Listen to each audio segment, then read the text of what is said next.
Hey everyone, welcome back to another YouTube video, and in this video I'll be showing you guys how to fix Clash Royale chest not opening or working.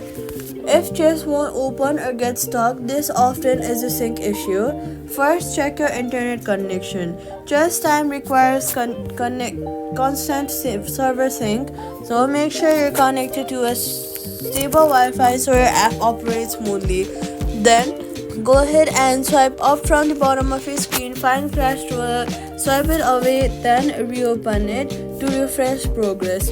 After that, restart your phone if the timer is frozen or not updating. Make sure your game is updated to the latest version. So, head over to your app store, search for Clash Royale, and then update it to the latest version so you'll have all the bug fixes and the latest file. Then make sure your game, if chests just remain stuck, wait a short time. Server delays can temporarily affect chest timers, and that's it. Subscribe for more quick fixes.